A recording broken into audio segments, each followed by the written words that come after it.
दोस्तों, SGM channel में आपका स्वागत है। एक और कंपनी के आईपीओ की डेट आ चुकी है। विक्रम इंजीनियरिंग का आईपीओ 26 तारीख से ओपन हो रहा है। तो सबसे पहले बात करते हैं कंपनी काम क्या करती है। तो ये एक ईपीसी कंपनी है, पावर ट्रांसमिशन एंड डिस्ट्रीब्यूशन का काम करती है। पावर ट्रांसमिशन एंड डिस्ट्रीब्यूशन का मतलब ये होगा, जो आप लोगों ने देखा होगा, हाई टेंशन तार गए हैं तो बिजली एक जगह से दूसरी जगह पहुंचाने का काम ये करती है।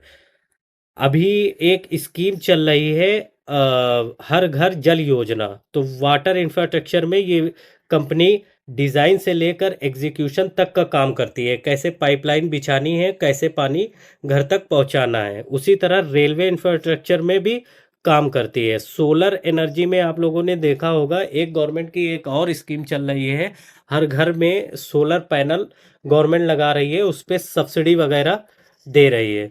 तो उसमें भी ये कंपनी डिज़ाइन से लेकर एग्जीक्यूशन तक का सारा काम देखती है। आई होप आप लोगों को कंपनी का काम समझ में आ गया होगा। अब आगे बात करते हैं कि इसकी डेट कब से कब तक है। इस आईपीओ की डेट 26 अगस्त से लेके 29 अगस्त के बीच ये आईपीओ खुला हुआ है। इशू प्राइस की बात करें तो 92 से लेके 97 प्राइस पे आपको अप्लाई करना है। रिटेल वालों के लिए मैक्सिमम 97 रुपये पे आप लोगों को अप्लाई करना है। इशू साइज 772 रुपये का इशू साइज है, काफ़ी छोटा आईपीओ है। टोटल 721 रुपये का फ्रेश इशू है। ये अच्छी बात है कंपनी के लिए कि फ्रेश इशू है, तो कंपनी जो भी पैसा मार्केट से उठाएगी वो अपनी ग्रोथ में काम लेगी। ऑफर फॉर सेल है 51 करोड़ का, मतलब जो शेयर होल्डर इनके पहले से मौजूद हैं वो 51 करोड़ रुपए का अपना स्टेक बेच रहे हैं। फेस वैल्यू 1 रुपये पे आ रहा है। 81% की प्रमोटर होल्डिंग है। अब बात करते हैं, अप्लाई तो हमने कर दिया, आगे अलॉटमेंट कब तक मिलेगा। तो अलॉटमेंट डेट है 1 सितंबर से लेके 2 सितंबर को आपको पैसा रिफंड आ जाएगा। अगर शेयर आपको मिलते हैं तो आपके अकाउंट में 2 तारीख को डीमेट में शो हो जाएंगे। अगर नहीं मिलते हैं तो 2 तारीख को पैसा आपका रिफंड हो जाएगा और 3 सितंबर को ये शेयर मार्केट में लिस्ट हो जाएगा। अब रिटेल वालों के लिए 148 शेयर का एक लॉट होगा। उसमें आपको पैसे खर्च करने पड़ेंगे 14,356 रुपये। 14,356 रुपये का एक लॉट होगा। और स्मॉल HNI 2 लाख के ऊपर है, बिग HNI 10 लाख के ऊपर है। इसकी GMP की बात कर लें, अभी मार्केट में 20% की GMP दिखा रही है। तो अमूमन लगभग 3,000 रुपये का प्रॉफिट अभी नज़र आ रहा है। लेकिन GMP के भरोसे एकदम ना रहें, ये ऊपर नीचे होती रहती है। अब मार्केट से इन लोगों ने पैसा तो उठा लिया, ये इस्तेमाल कहाँ पे करना चाहते हैं। तो इनको कैपिटल रिक्वायरमेंट है, कंपनी को वर्किंग कैपिटल रिक्वायरमेंट है 541 करोड़ रुपए की। और 51 करोड़ के शेयर होल्डर इनके जो पहले से हैं वो बेच के निकल रहे हैं। ठीक है, आगे बात करते हैं कंपनी के फाइनेंशियल के बारे में। कंपनी का फाइनेंशियल देखते हैं। 2023 में 712 रुपये था, ठीक है।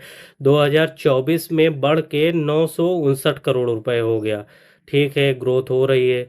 फिर 2025 में इन्होंने 1354 करोड़ रुपए की असेट्स बनाई, ठीक है, बढ़िया है, कंपनी ग्रो कर रही है। अब इनकम पे आ जाते हैं। इनकम भाई कितनी कर रही है, 529 रुपये 2023 में उन्होंने कमाए। 2024 में 791 करोड़ हो गए, ठीक है, इसमें भी ग्रोथ है। अब 2025 में 922 करोड़ इन्होंने कमाए, ठीक है, ये भी ग्रोथ कर रहे हैं, अच्छी बात है। अब ये सब करने के बाद, टैक्स एक्स देने के बाद, आखिरी में इनके हाथ में पैसा कितना बच रहा है। तो 42 करोड़ 2023 में था, 24 में हो गया 74 करोड़ रुपए, 25 में हो गया 77 करोड़ रुपए। तो 24 से लेके 25 के बीच में लगभग 3 करोड़ रुपए कमाए हैं कंपनी ने, 3 करोड़ रुपए। तो 24 से 25 में कंपनी को दिक्कत हो रही है पैसा कमाने में, ठीक है। अब आ जाते हैं एबिटा पे। एबिटा की बात करते हैं, 79 करोड़ 2023 में फिर 2024 में 133 करोड़ रुपए इनके पास थे। फिर 2025 में जाके हो गए 160 करोड़। ठीक है। नेट वर्थ कितनी है? 131 करोड़। फिर 24 में हो गई 291। फिर 25 में हो गई 467। ठीक है। अब रिजर्व कंपनी के पास पैसा कितना है, पहले से कितना पैसा है? 130 करोड़ 2023 में था, 2024 में 290 करोड़ जाके हो गया, फिर जाके 449 करोड़ रुपए हो गया। ठीक है। फिर बोरोइंग मतलब कंपनी की उधारी कितनी है? कंपनी के पास उधारी 2023 में 154 करोड़ रुपए की थी। फिर जाके हो गई 183 करोड़ रुपए की। फिर हो 2025 में हो गई 272 करोड़ रुपए की। तो बारोइंग भी, उधारी भी बढ़ रही है। ये एक निगेटिव पॉइंट होता है कंपनी के लिए। अब बात करते हैं कि जो मार्केट में ऑलरेडी पहले से कंपनियां हैं उनका पीई कितना है। ये जो आईपीओ लेके आ रहे हैं उससे सस्ता है या उससे महंगा है जो पहले से मार्केट में मौजूद है? तो बजाज प्रोजेक्ट लिमिटेड है 158 का पीई। ठीक है। फिर कल्पत्रू है 34, 34 के पीई पे। फिर टेक्नो इलेक्ट्रिक है 40, 40 के पीई पे। फिर एसपीएमएल इंफ्रा ये है 36 पे। फिर केईसी इंटरनेशनल लिमिटेड ये 35 के पीई पे आ रही है। और ये एक जल्दी आईपीओ आया था ट्रांस रेल लाइटिंग लिमिटेड का, ये है 30 के पीई पे, और ये लेके आ रहे हैं 32 के पीई पे। तो बहुत ज़्यादा सस्ती नहीं है, और सस्ती कर सकते थे। कंपनी को इस पे ध्यान देना था कि इसको और भी सस्ता रखा जा सकता था। जिस हिसाब से कंपनी की ग्रोथ दिख रही है उस हिसाब से मुझे लग रहा है कि ये थोड़ा सा पैसा ज़्यादा मांग रहे हैं, थोड़ा इनको कम करना चाहिए था।